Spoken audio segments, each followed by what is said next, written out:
Happy Saturday. Happy Saturday. Hello, hello, hello. Hello, if you're new to our YouTube channel, we are the Sam, Nicole, and Fifi Show. And here on our channel, we talk about all things love, life, and relationships from both the millennial perspective, myself, Sam and Nicole, and the Gen X perspective, my beautiful mother, Fifi. And tonight we are coming to you guys live and direct to continue on with our Lessons in Love series, talking about Shirley Strawberry and Ernesto Williams, and also the Real Housewives of Potomac tonight. So before we get started, we just want to throw out our disclaimers. Everything we say in this video is allegedly. Everything we say in this video is allegedly. Everything we say in this video is allegedly. And all individuals are innocent in a court of law until proven guilty. Again, all individuals are innocent in a court of law until proven guilty. All right? So if you like our show, you like our content, please be sure to like, share, and subscribe to our YouTube channel. Like, share, and subscribe. And feel free to like this video again and comment and just give us your feedback on our channel. All right? So, hey, Cheyenne. Hey. Welcome. Okay, so let's touch on this Shirley Strawberry and Ernesto Williams saga, and then we're gonna go into the Real Housewives of Potomac. Hey Bridget. Hey girl. Hey Pauline. Hey cousin. Yes. Okay. You want to get it started, Fifi? Okay. So let's talk about the call that Keisha K. The interview that Keisha K, aka Online with Tasha K, dropped. Now, this is an old interview that Tasha K did months ago, but she dropped it on her website. So only those who were subscribed to her website were able to view it. But she just recently dropped it and made the interview public because she was going to, on her show, on her Every Friday show, she was going to touch on Shirley Strawberry recently filing for divorce this week. Hey Cass. Hey, where the party at, Cass? Yes. Okay, so let's talk about that.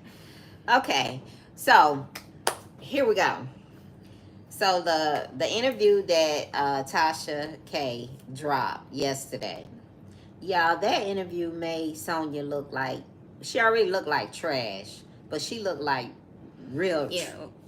It was disgusting. We got to touch on it again. We got to run it back. Yes. We got to run it back. It was disgusting to see that 55-year-old lady sit up there stuck in the 90s. She's, in her mind, she's literally stuck in the 90s. She's like in a time warp. Yeah. Yes. She still has the mindset of how she used to roll in the 90s. When she was in her 20s, dealing with this dude, dealing with that dude, dealing with this dude in the street. The way her mentality, her mindset moves like she's stuck in the 90s. Her mindset is not like a 55-year-old. It's giving Arrested Development? Yes. Okay. It's not like, you know, I'm 55, I have 2 grown children and a granddaughter. It's not giving that. That whole interview made her look terrible. She literally needs to go hide up under a rock and don't come out for a while. I would be shamed. If I was her, I would be shamed. I would be shamed to show my face after that interview. Because Tasha K was going in on her. She said that Tasha K tried her. Tasha K did her job. Now, another thing, I wish Tasha K would have been better prepared with her facts. Some of the things that Tasha K said was a little bit off. Keisha K. Yeah. Keisha K, you a smart lady, Keisha K. You're a smart black woman. You know what's going on. You know what's going on. Come on now. I wish she would have been a little bit up to date with her facts. I wish her people could have done a little bit of more homework, more research. Yeah. And maybe that's why she brought in IS and Real Talk Bougie and Grown Woman vibe. Okay. Maybe she didn't have the time. Because she didn't have the time. Maybe that's why she did the recap with them. Maybe so. Y'all come in and hit the like button. Even the trolls. Yes, trolls, you need to be hitting the like button too. Y'all need to hit the like button when you come in. So, I'm thinking, y'all, that maybe Sonya will go sit down for real after this.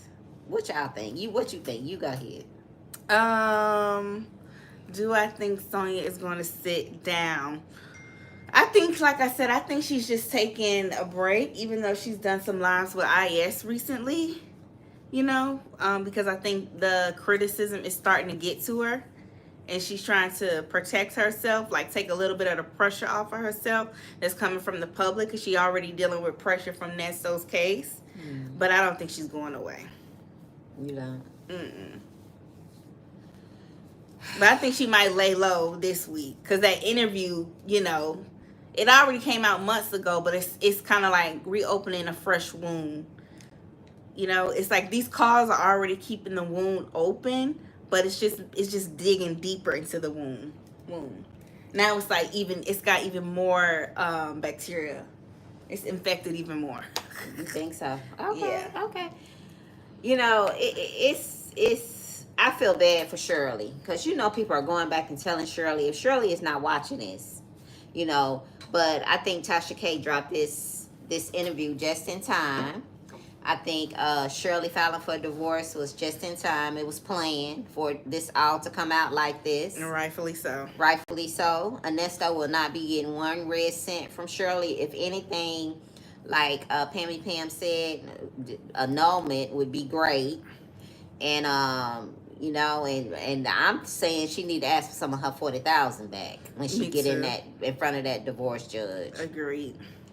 Because Sonia, this interview was and then Sonia lied so much, but we knew she lied because she told us she lied, right? Mm-hmm. So we knew she had lied. So that wasn't, surprising to. Yeah. Yeah. Cass said, I haven't watched Tasha K's interview. I'll definitely watch it tonight. Yes, go back and watch it, Cass, because now it's on her YouTube channel. It's public. I guess Tasha K had a family emergency last night, so she wasn't able to do her actual Effery Friday show because she had a family emergency. So instead of doing the show, in lieu of doing the show, she just dropped the interview with Sonia. That was from a couple of months back from last year. And she lied about sleeping with him. She lied about when she had met him, how many times she had seen him. Lied about the nature of their relationship. Just lie, which she later admitted on her lives. Yeah. That she lied and said, oh, I'm grown. Who cares? I don't have to tell them the truth. So what if I told a few lies on her show? Yeah, she lied. She just lied the whole interview. And it was looking real bad. It was. And then on top of that, Ernesto called in. It was just some ghetto hot mess. It was. He had me cracking up with the Keisha K. Everybody last night when I mentioned Tasha K Thursday night, they were like, "You mean Keisha K?" That just jogged my memory. I forgot that he was calling her Keisha K. He was calling her Keisha K. He was like, "You a smart woman, Keisha K. I ain't never mess with no kids. I ain't never mess with no kids. I'm not that kind of guy. I don't do that woogie stuff with the child pee, and I don't do no stuff like that. And I ain't no F word. I ain't never been with no man." Because I guess that comedian Corey Holcomb was trying to insinuate that Nesto was gay. Yeah, he was. Yeah. I'm surprised you ain't watched the cast. Okay. But yeah, y'all. So that interview right there, that was something. That put a whole nother twist on this saga. That 55-year-old would carry on like that. And hey, TBD. Hey, and she was so geeked to be there, y'all. She was just so geeked to have an interview with Tasha K. And I totally forgot about the Carl Lagerfeld. She had, and looked like she had some biker shorts up under the shirt and some thigh-high boots. Yes. Baby, you couldn't tell her nothing. I forgot about that outfit. Baby, you couldn't tell her nothing. You hear me? Yes. Okay.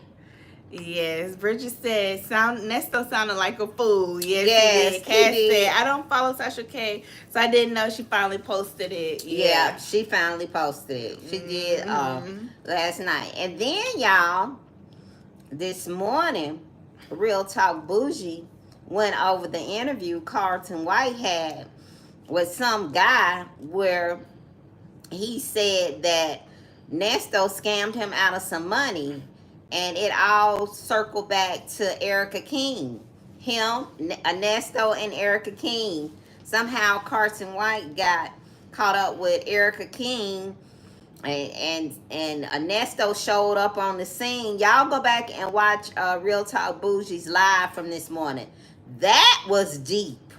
So it's not far fetched. I thought Carlton, what his name? What's his name? Carlton White. Yeah. I thought Carlton White was just lying about being scammed out of some money by Nesto. But if you all listen to shout out to Real Talk Bougie, she pulled up the interview and he broke it down. And I was like, oh, there may be some truth to this. Okay.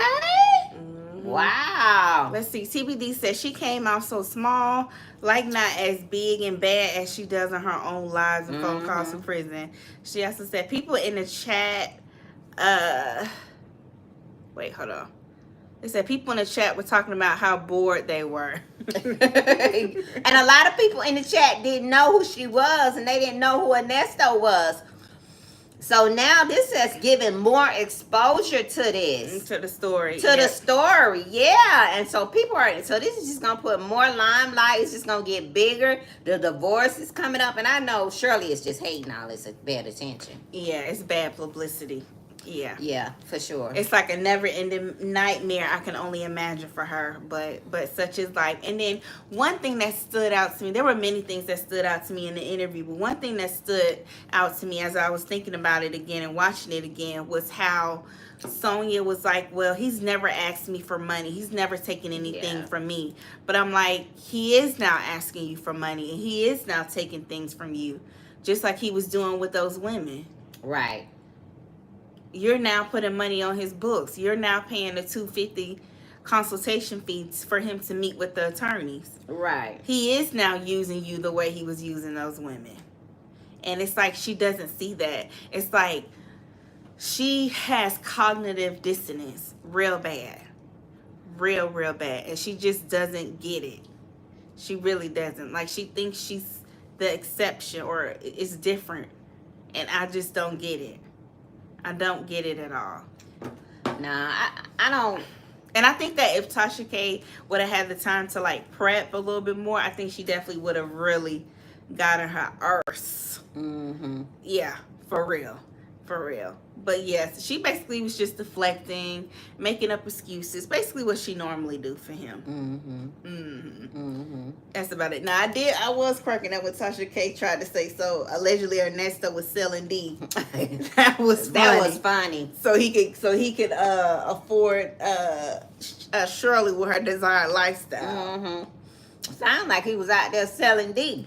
That was funny. That was hilarious. And then she compared him to like a senior geriatric Tinder swindler. Yeah. And I thought that was a good analogy. If anybody has seen that Tinder swindler, the Tinder swindler documentary that was on Netflix a few years ago, Ernesto definitely kind of reminds me of that. Yeah. For sure. Let's see. TBD say, yes, exactly, Fifi. For them not to know they have the same read of her as us. Let's see. Leo Vibe said, yes, Sonia didn't know him long enough, but I bet it was coming if he didn't get locked up. Yeah. For sure. And he's definitely using her now. TBD said, I was done when she said the documents was at the hotel and could barely help Tasha understand the case. Also, if she thinks it's unjust, why not just go over there to Roland Martin? Right. Roland may not want to deal with that. Or Al Sharpton. Yeah. They ain't trying to fool with nothing like that. Okay. Now some tea did come out when she was talking about how when they were talking about how allegedly Ernesto had a woman pregnant. And Shirley had a PI. Did y'all hear that? Following Ernesto around. That's what Tasha K said. So why not file for divorce sooner? Or maybe she did. I mean, what was up with that? I don't know what was up with that.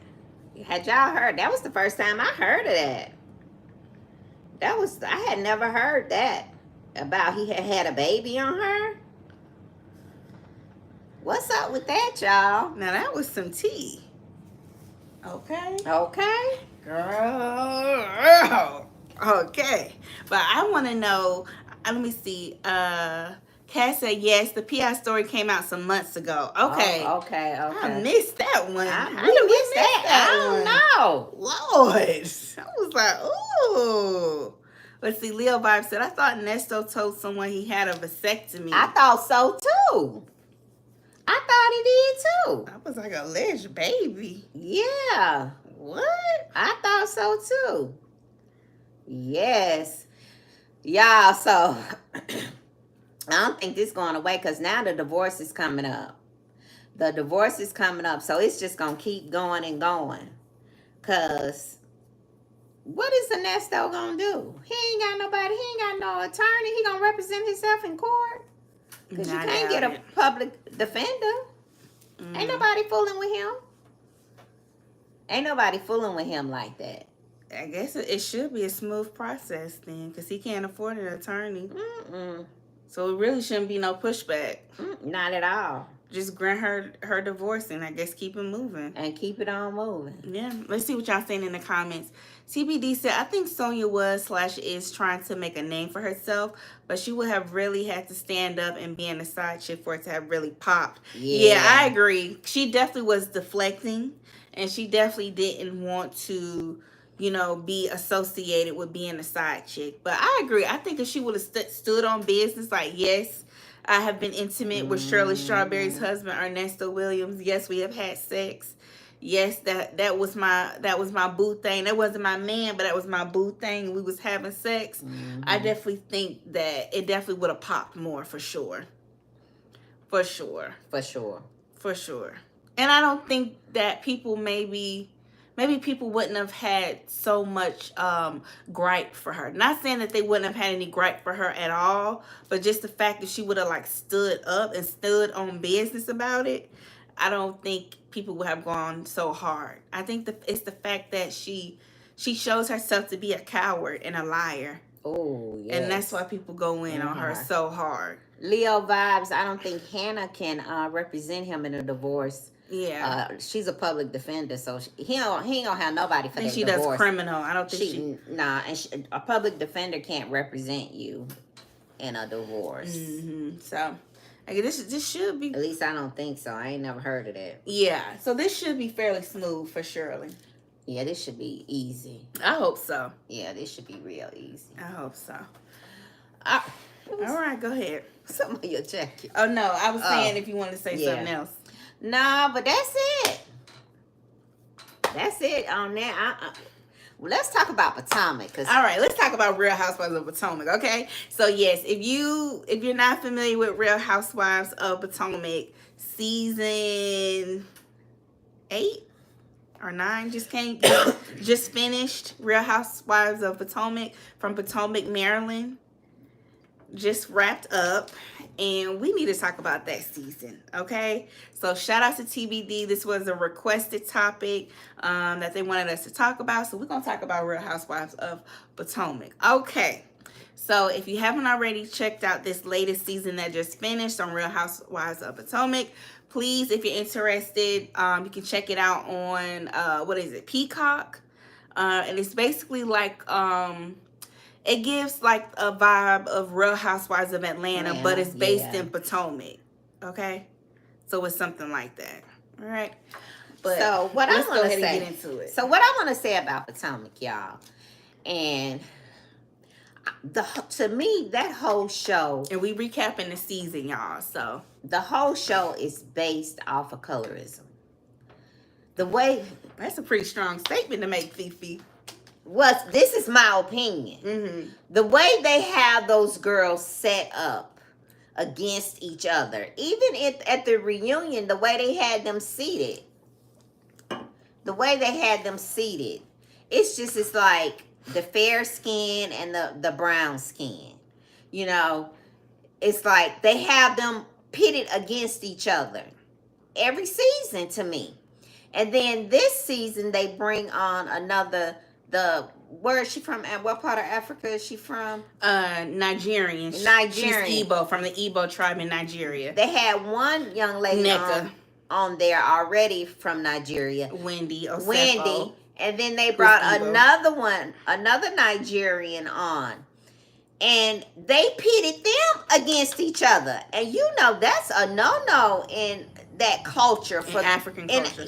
For them to fight and to be pitted against each other. From the same tribe and the same country and the same tribe. So that just goes to show you that we will negate from our culture for money, for money and for fame, and to have some type of status. Because I know those two young ladies from Nigeria, I know their ancestors are not happy with them, because the whole season they were going back and forth with one another. Wendy and Nneka, yeah. Wendy and Nneka. Wendy is a professor at a political science professor at Johns Hopkins University, and Nneka is an attorney. Yes.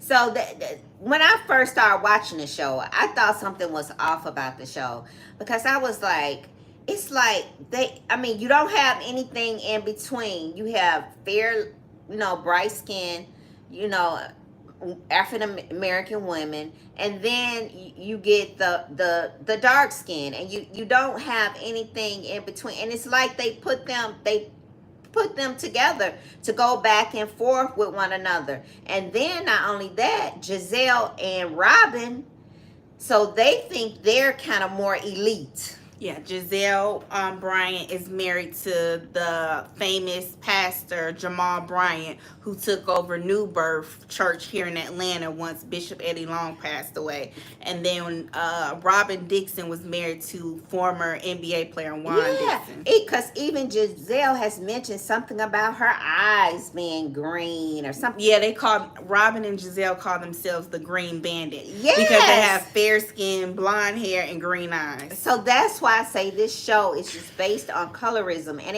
it makes us it makes us go back to that old mindset, the feel and the house, and paper bag test and colorism. Yes. The divisiveness. Yes. So the whole show is just it's just surrounded around colorism, and that's my opinion. That is my opinion of the show. Now, you go ahead and tell me what you think.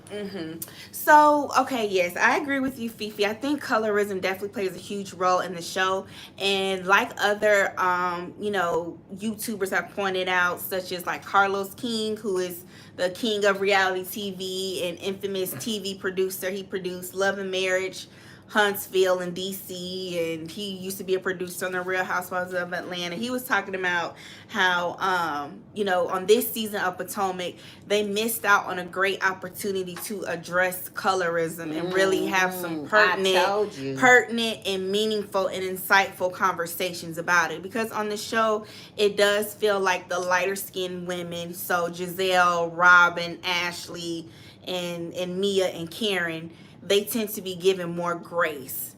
So for example, like last season, Mia, who was fairly new to the show, is a lighter skinned woman, and she threw a drink in the face of a darker skinned woman, Wendy Osefo, who's Igbo and Nigerian and a professor at Johns Hopkins.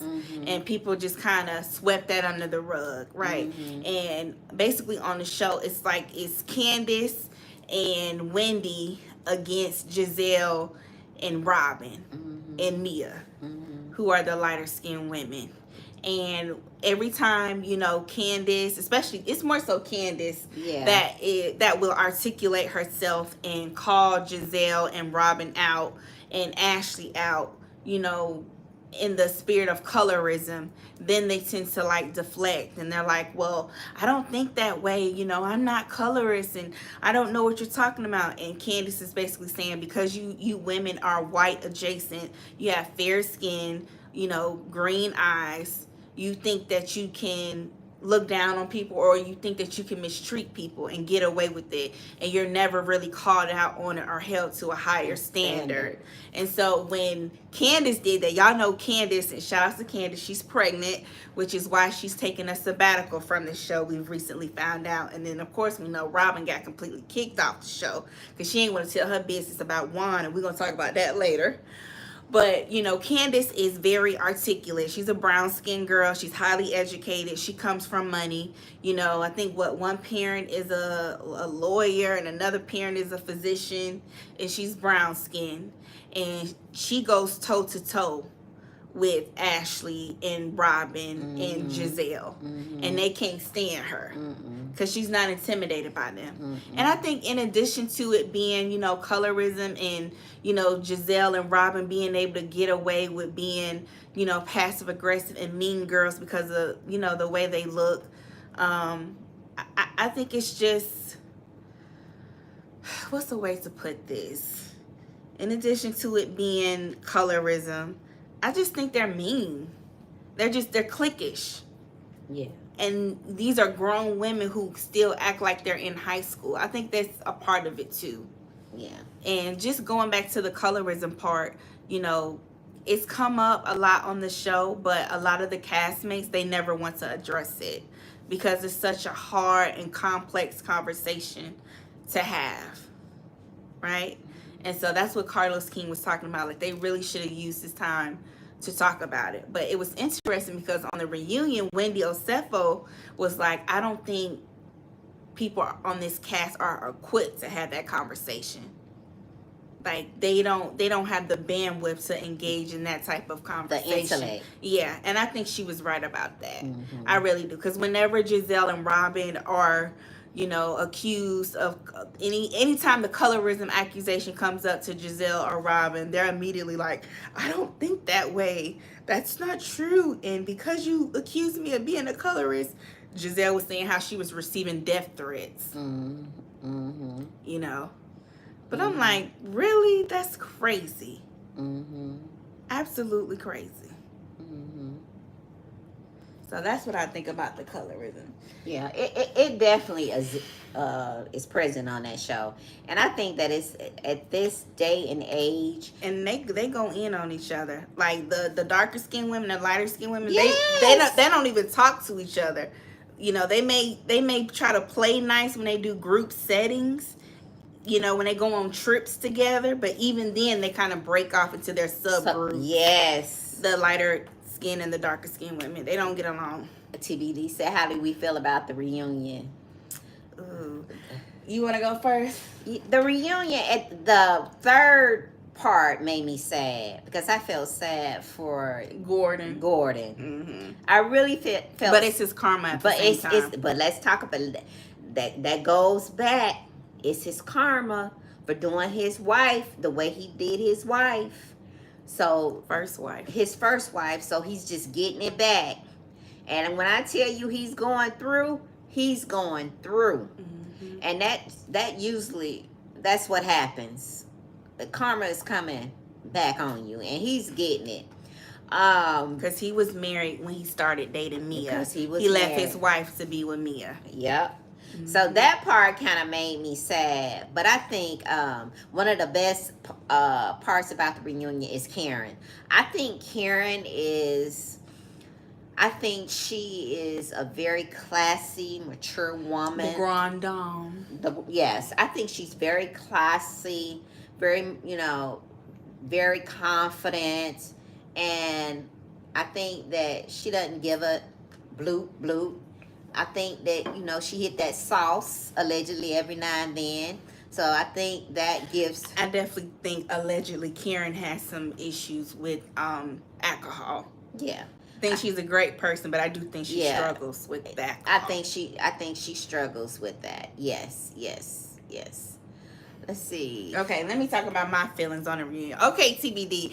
I thought a lot of people. What she said? I want to say. She said, Fifi, a lot of people think Gordon is lying. You think he lying? He don't have bipolar 1. You think they saying he lying, TBD, about the bipolar 1? I don't think he lying. Could be. He got me. I know he got me too. He got me, girl. I was teared up. Well, okay, so here's what I think about the reunion. Okay, initially I thought the reunion part 1 and 2 was going pretty slow, and it was a little boring.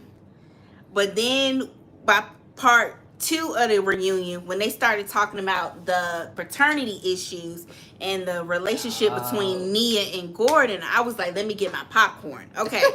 So Mia is one of the newer housewives to the Real Housewives of Potomac franchise, and she has pretty much became the belle of the ball because she is holding nothing back. She's telling all her tea. She's spreading it low and spreading it wide, and she is unapologetic about it, okay? So for those of you who aren't familiar with it, Mia Thornton, who is married to Gordon Thornton, they used to own their own chiropractic facilities, like a chain of them.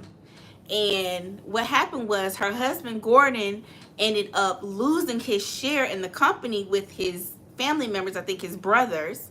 So he got ousted out of the business, and that caused him and Mia to lose darn near everything. And they had to downsize their lifestyle significantly because that money wasn't coming in, okay? So boom, they going through their issues because of that. Gordon is going back and forth with his brothers and his siblings, about them kicking him out of the company, and he's depressed and going through things. So while he's depressed and lounging around the house and lashing out at Mia because they're going through financial issues and they had to downsize their lifestyle dramatically, Mia starts talking to her old high school sweetheart, Ink. And they start rekindling their relationship and they start messing around. Now, what pissed Gordon off, check this out how cold this is. Gordon told Mia, allegedly, according to him, that he was okay with her seeing other men so long as she did so privately because he was dealing with erectile dysfunction because of his health issues. Y'all heard that? Because of his health issues, Gordon was no longer able to perform. So he said, okay, I understand that I'm no longer able to perform. So if you want to go out and get you a little boy toy on the side, I'm cool with that. We can stay married. You do what you do, but be discreet and be private. Do it in private. Don't publicly embarrass me and be parading around town with the dude. Don't bring my kids around this dude. Don't do none of that. And what did Mia go and do? She went public with her boy toy, and she brought their kids that they share together, her and Gordon, around her new boyfriend. And that's when all hell broke loose. Okay? And that's when it came into play about is Mia's older son actually Gordon's son, or is it her old high school sweetheart Ink's son? And Ink is a radio personality here in Atlanta on Hot 107.9 hip hop station. So when all that tea came out, I was like, okay, Potomac, we know who gonna be the belle of the ball next season. And that's almost snatched my edges, y'all. Y'all see these edges I got laid? My hair's laid like, shout outs to Funky Deneva. Baby, that almost snatched my edges, okay?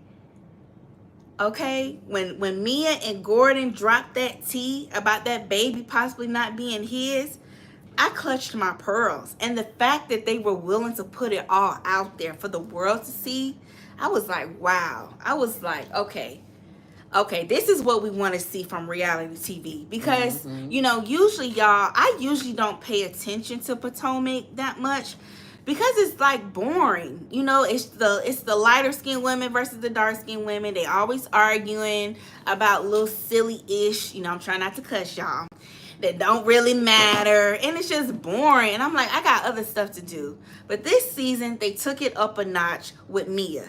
And Mia has inspired me to really buy in to the franchise, and I'm definitely going to be tuning in again next season, okay? Especially now that all this tea has dropped. And you know what else was so cold about the reunion, y'all? Mia had Gordon in her dressing room getting dressed with her for the reunion, and was FaceTiming her new ninja at the same time. If that's not player, I don't know what is. How you gonna have your husband in the same room with you as you FaceTime your boyfriend? And you and your boyfriend on the FaceTime flirting in front of your husband, and your husband just as cordial, hey, how you doing, buddy? Like they best friends. Like they all best friends. Like they kicking it. If that ain't cold, I don't know what is. Mia, you need to go ahead and write a book. I need Mia and Marjorie Harvey to go ahead and write a book. Because I was like, wow, I've never seen anything like that. And usually, most men are full of ego and pride. they would never do something like that. Mm-mm. Most men, they would never go for that. You gonna FaceTime your boyfriend while I'm in the room with you? I'm literally standing right behind you, and you flirting with him. Somebody said, "Hey, baby," and he telling you how sexy you look and how good you look. Like, talk about disrespect. But again, like Fifi said, that goes back to karma. And Gordon was married when he got with Mia. He was taking care of Mia. She was like his little sugar baby. And he was buying cars for Mia while he was married to his wife. And so I feel like that's part of the reason why Gordon is like, you know what, let me just chalk it up to the game. This is karma. It is what it is. And he's what, 70, 71? And he's dealing with bipolar 1. He's finally been professionally diagnosed. And he's getting older. Yeah. And I really don't think he wants to be alone. And I think that's why he's willing to make that huge compromise. You know? Because now he knows how it feels to be replaced. Yeah. He replaced his wife with a younger and newer model. And now Mia is doing the same to him, replacing him with a younger, newer model. Yeah. And that's his karma. You know, and you know, my heart goes out to him because we understand how important mental health is, especially in the Black community, and how oftentimes it's overlooked and it's not given as much attention and detail and care as it should be. So I definitely have empathy for him, and I commend that Black man for being, you know, confident and vulnerable enough and brave enough to, you know, admit that he has bipolar 1. But I still feel like this is his karma, and this is just life, the universe balancing itself out with the way things are being done with Mia. But, you know, I will also commend Mia because she said even though she's moving on with her boyfriend down here in Atlanta named Ink, she will always be there for G. And she said that even when he was he had checked him, he said he had such a bad episode one time, manic episode, that he ended up checking himself into a mental health hospital. And that Mia came to see him. She came to bring him, you know, fresh clothes, and she was by his side. So I really commend Mia for that. I do too. I really do too. But I don't blame her for wanting to move on either. So is she going to move to Atlanta with the new boyfriend? I don't think so, because now Mia is going to become the face of the show of Potomac. And you know, if you paid attention, the seating chart for the Real Housewives reunions are everything. Whoever sits directly next to Andy are usually the ones at the top of the totem pole, and they usually have the most to talk about for the season. And you notice that Mia was sitting right next to Andy and not Giselle this season. And what did you hear the tea about Andy? What's going on with Andy? Somebody said Andy Bravo and let Andy go allegedly. Andy? Y'all, did y'all hear that? Child, let me get caught up on these comments. Child, let me see. Andy messy though. TBD said they said he trying to keep Mia with a storyline so they can get that money next season. Okay. I mean, that's not far. That's not far-fetched, TBD. I mean, they broke, so they got to do what they got to do. But do I believe that Mia is really effing Ink? Yes. I believe that's her man in real life. Do I think that her and G are going to break up even though she filed for divorce? I don't think so. But I could definitely believe that, TBD, that they threw out the paternity of their son to stay on the show and give them a storyline, because I'm sure they'll touch on that next season. That makes sense. I can see that happening. That makes sense for sure. Let's see.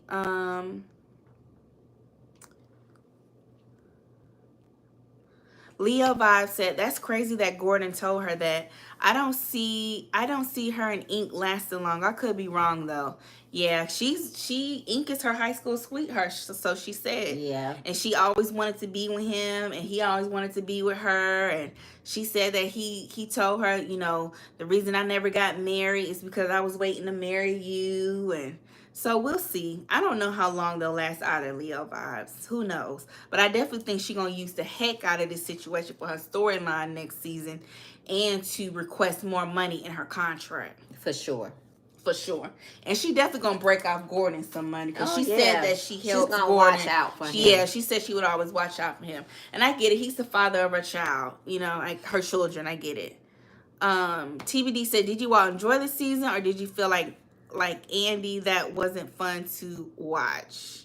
I enjoyed the Let season. me see. I think towards the end I enjoyed the season. That's when Yeah. the season actually got better to me. Yeah. Because at first it started off kind of slow, and it was annoying because on their season, because it's like one side versus the other, they literally don't talk to each other. They'll literally be in the same function at the same event, and they'll just ignore each other. And I'm like, you can't have a show like that and not speak to each other.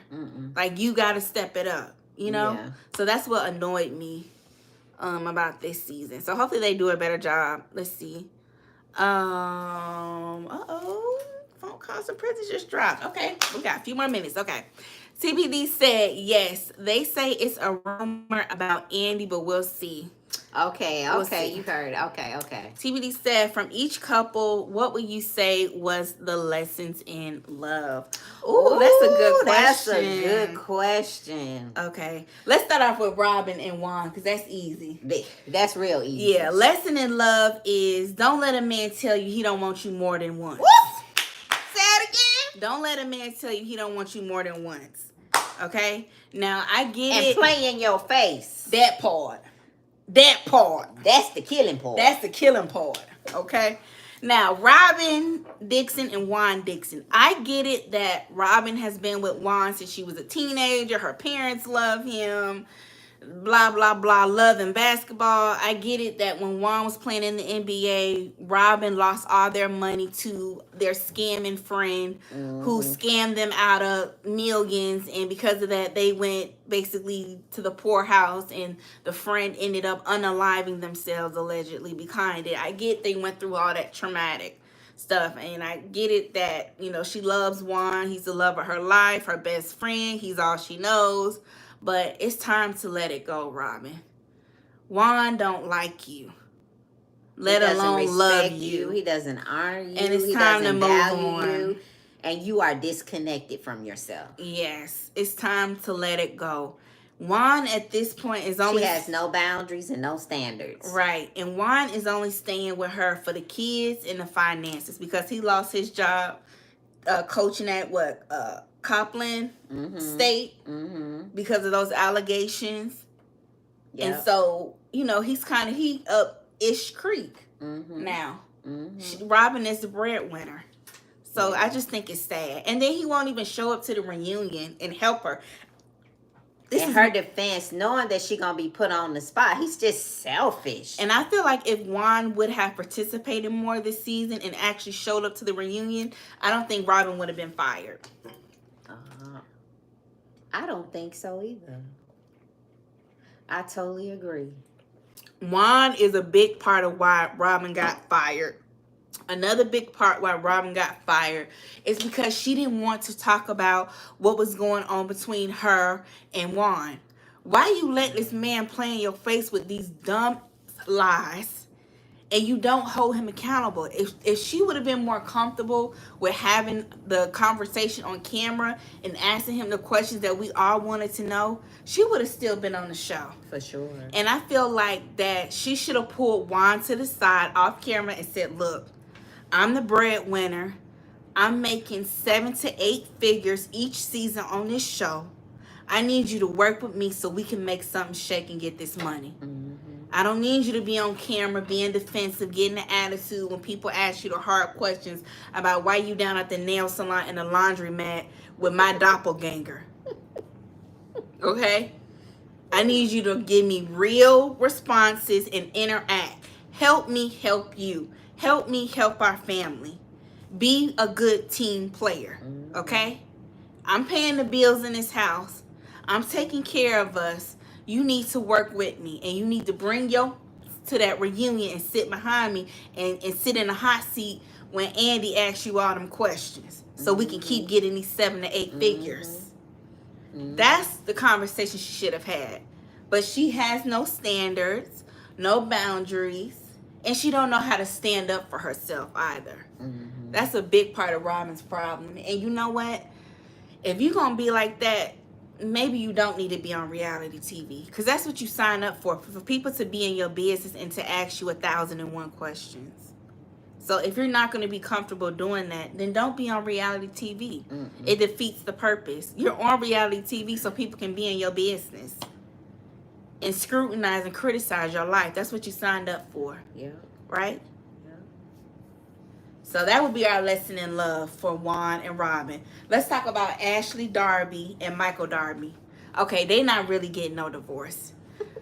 What happened is that Michael Darby said, I don't want these African American heifers coming for me, checking me, and I don't want another old call. Okay, cool. I don't want these African American women checking me on this show.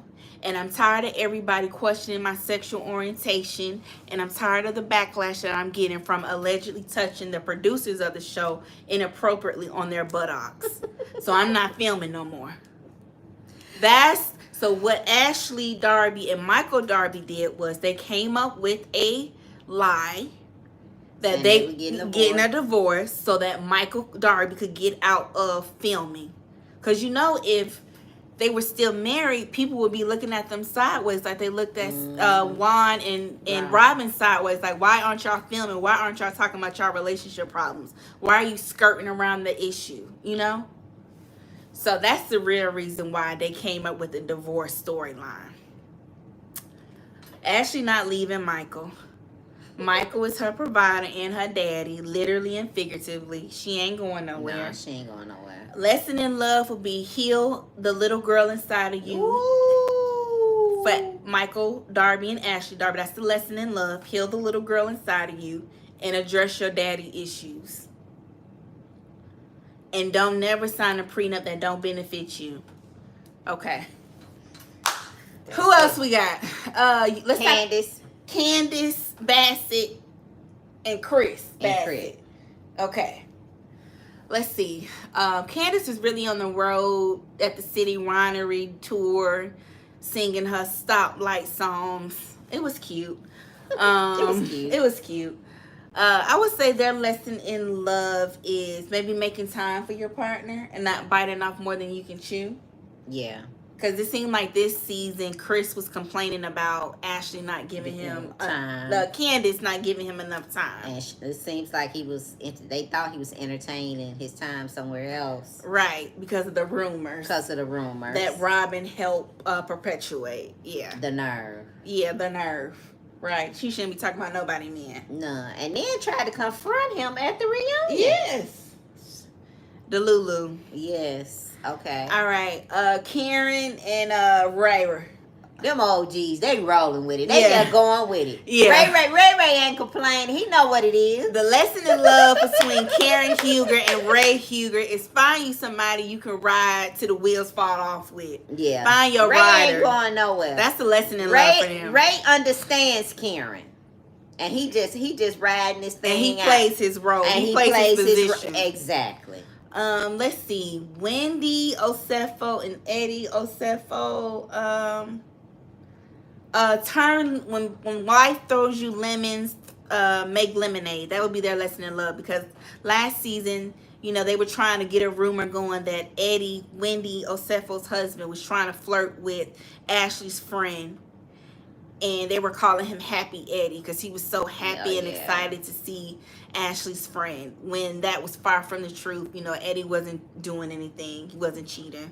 So he ended up using that phrase, Happy Eddie, that they were using to pick on him and make a joke about him. Yeah. And he ended up starting his own weed line. So that would be their lesson in love. When life throws you lemon, make lemonade. So they spun it. Like, how on the Real Housewives of Atlanta, when they accused Phaedra and Portia accused Candy of having a sex dungeon, and then Candy flipped it and created like a sex dungeon tour, which was like a sex party tour, and made hundreds of thousands, if not millions, off of that concept. Mm-hmm. Let's see, Nneka and her husband. I think they had too much going on. I would say lesson in love is find a man that supports you. Yeah. Because Nneka's husband was very supportive with her infertility issues, and he just seemed like a good man. He seemed like a good guy. Good guy. Yeah. So that's what we would say our lessons in loves are. Let's see.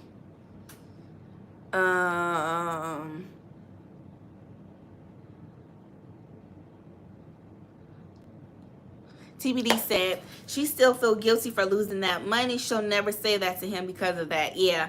I think that's why she takes a lot of slack from Juan, because she still feels guilty. But she needs to free herself and release herself from that guilt and get a damn backbone.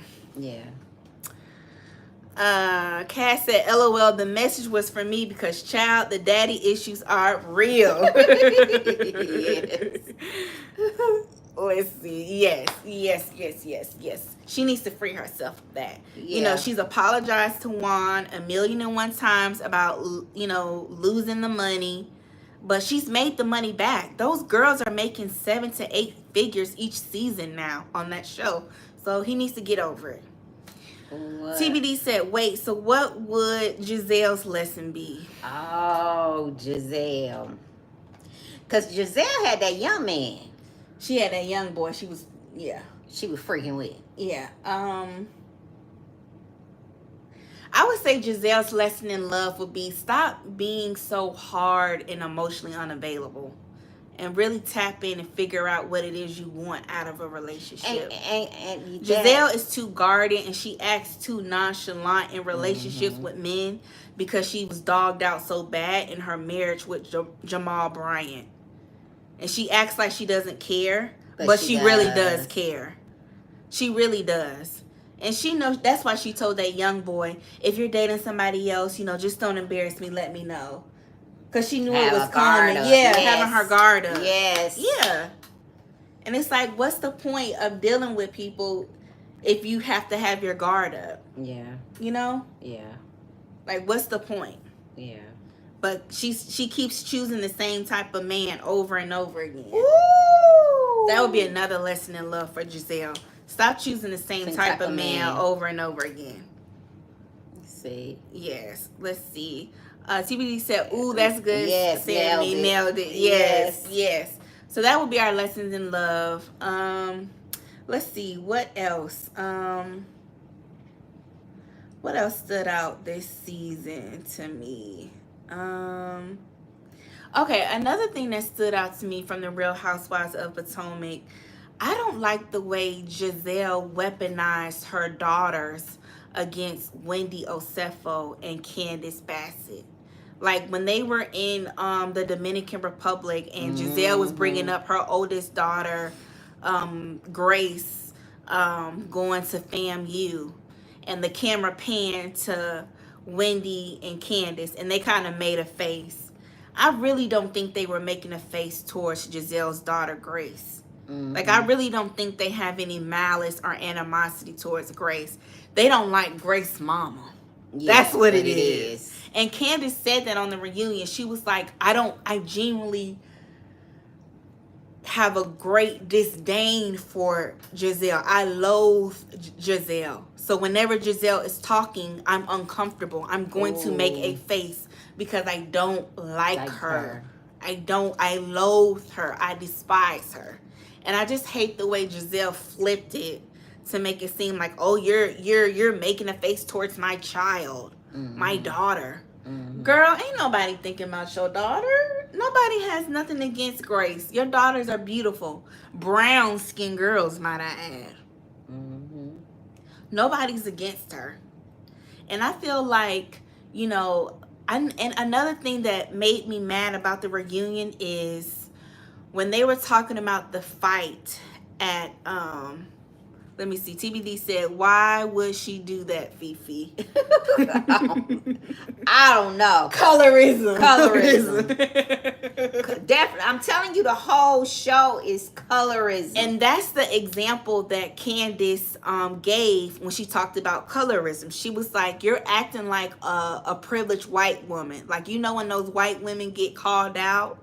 If they may say something racist or inappropriate, and then they're like, oh, that's not, what are you talking about? I would never. Yes. Oh my God. They deflect and use their privilege to skirt around the issue so that they don't have to be held accountable for their behavior. Make her child a shield. TBD said, like, why would she make her child a shield? Yes. Yeah.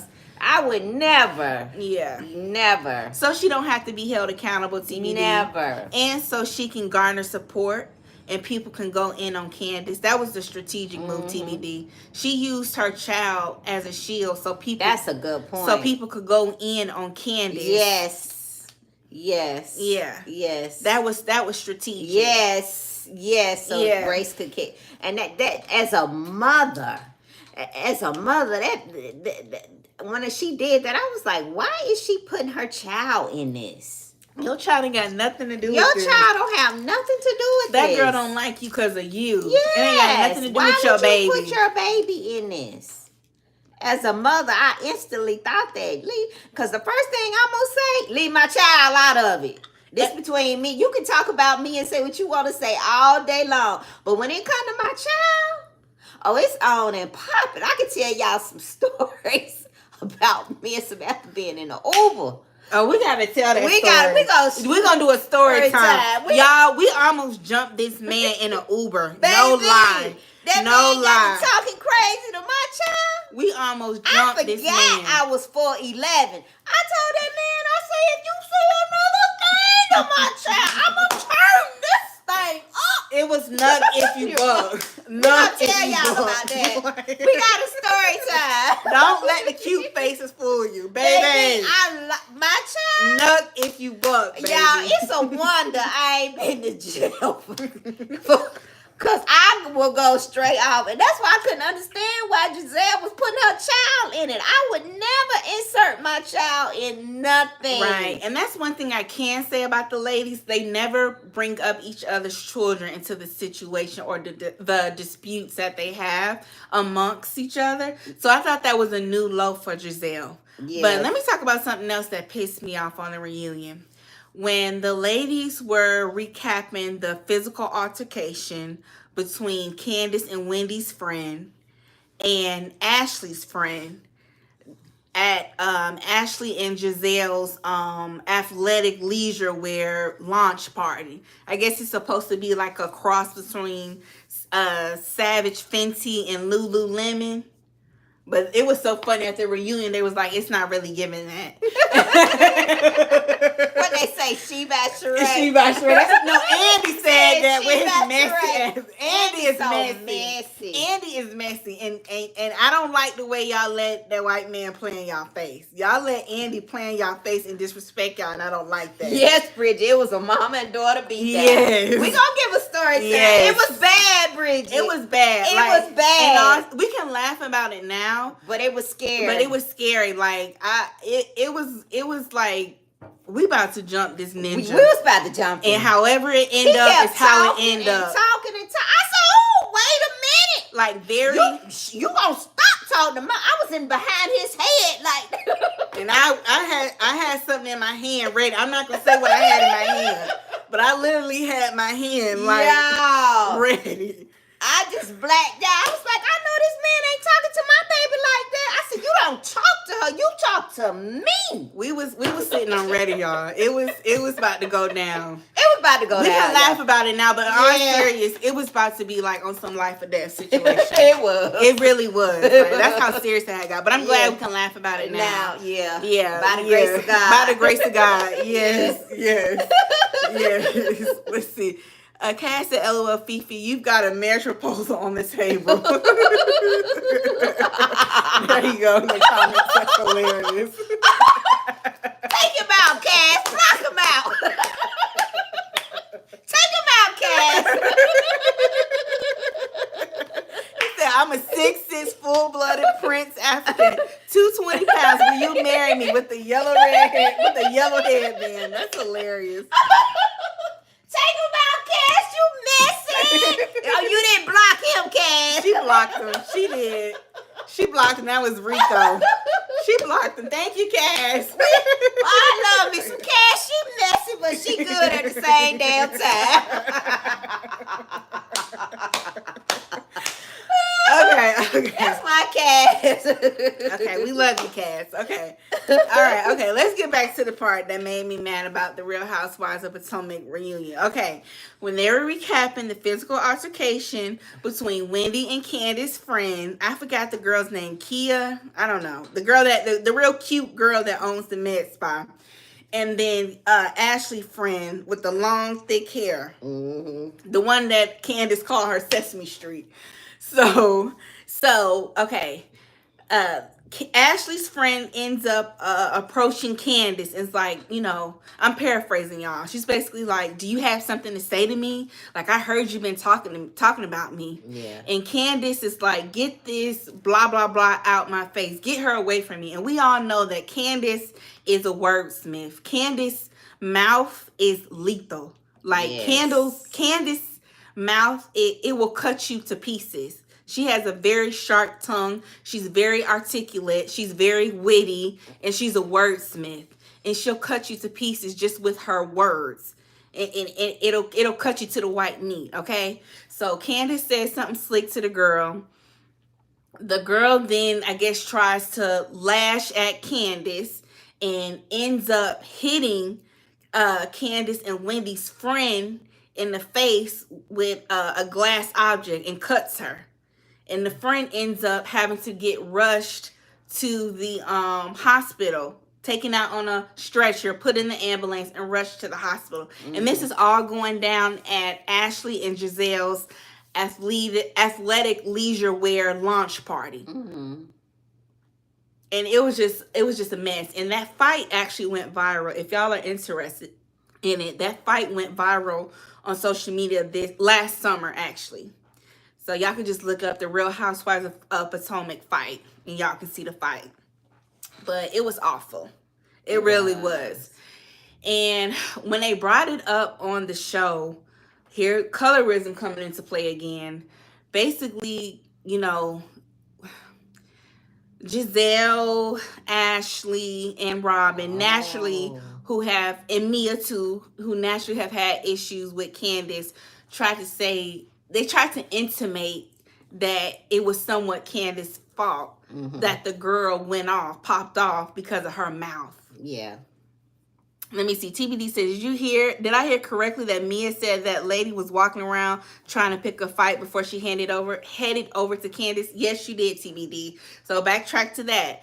Ashley's friend also approached Mia and said, "Mia, do we have a problem?" Yeah. And Mia said, based off of her body posture, her tone, the way she presented herself when she asked her that, it gave off the impression that she was ready to knuck if you buck. She was ready to fight Mia. And Mia was like, "No, boo, we don't have no problem." So fortunately, Mia was able to diffuse the situation, and she walked away, and Ashley's friend walked away. Mm-hmm. But when Ashley's friend approached Candace was ready to go back and forth with her verbally. And that's what then caused Ashley's friend to go off and attack. Really the attack was for Candace, but she ended up hitting Candace's friend. They end up getting into it. Yeah. Yeah. So basically, in a nutshell, Ashley's friend came to the event, her friend's event, looking for a fight. She was looking to start something. She was the aggressor. Yeah. And sometimes the lesson in that is, everybody can't go where you're going in life. You have to know that some friends are good for some spaces and some friends are good for others.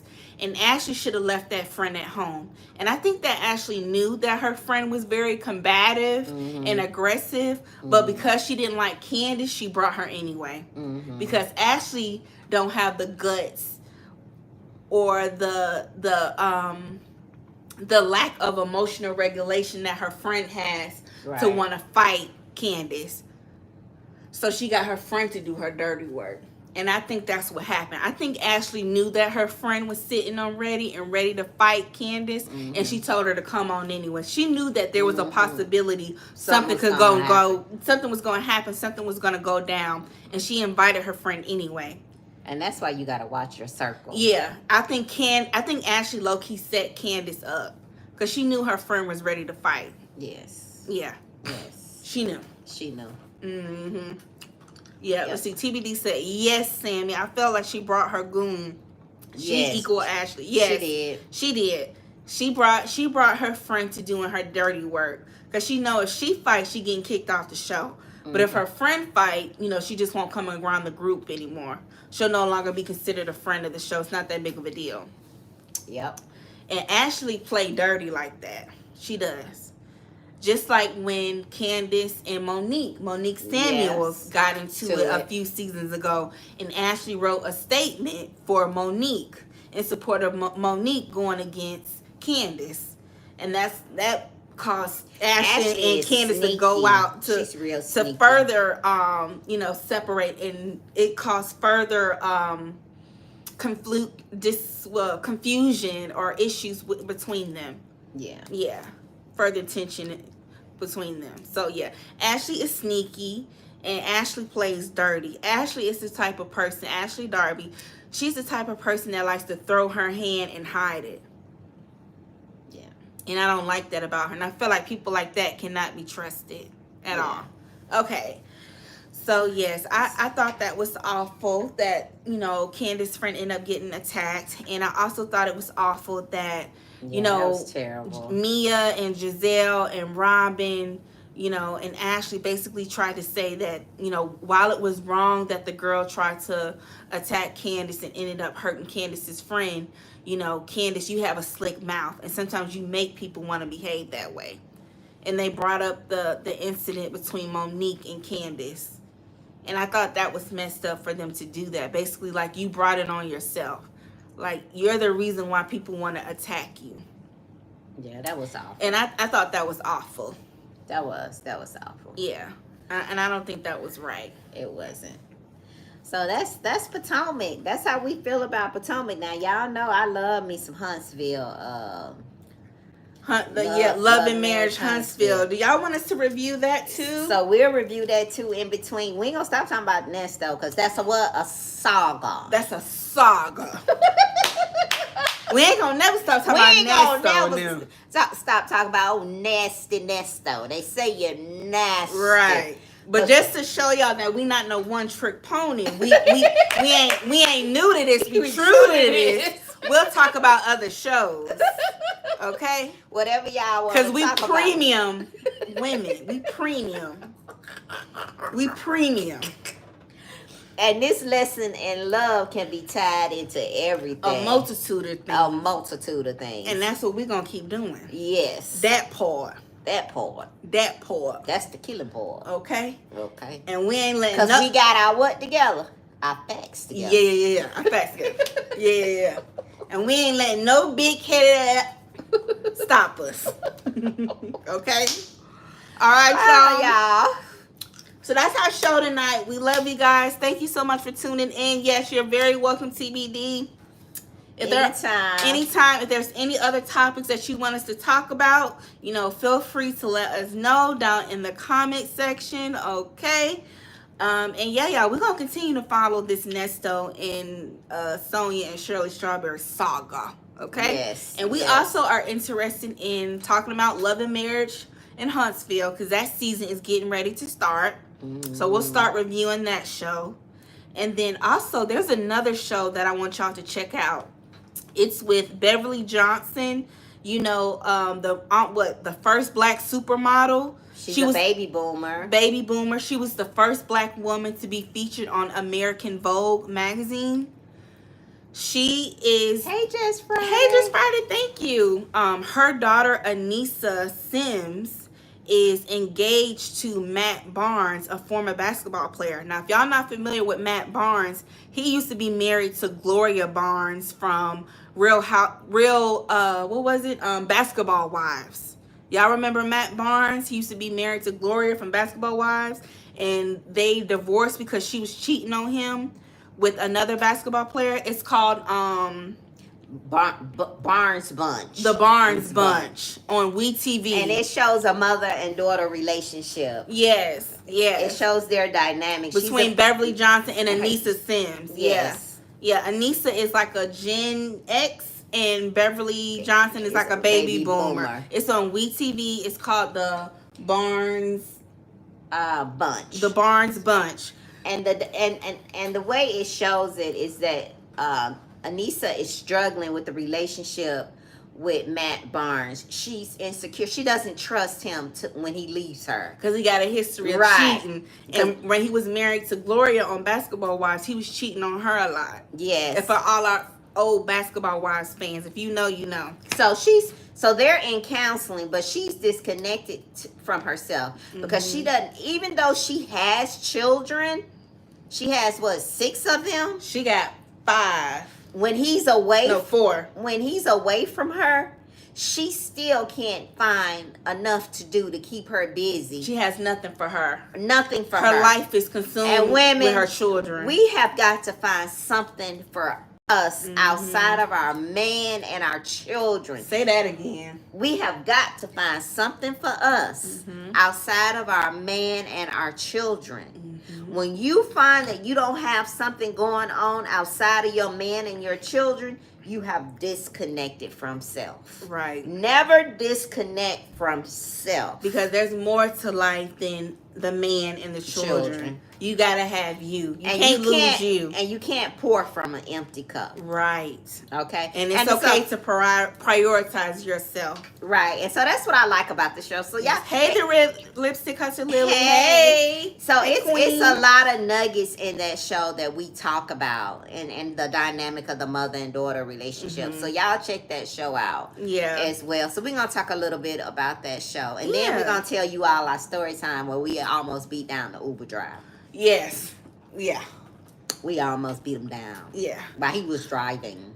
Yeah. Don't let the pretty face, the educated, classy, graceful fool you. So we're going to do a story time. We're going to do a story time. Yes, yes. All right, guys. So we love you guys. Thank you, Cass, for being such an amazing moderator. We appreciate you so much.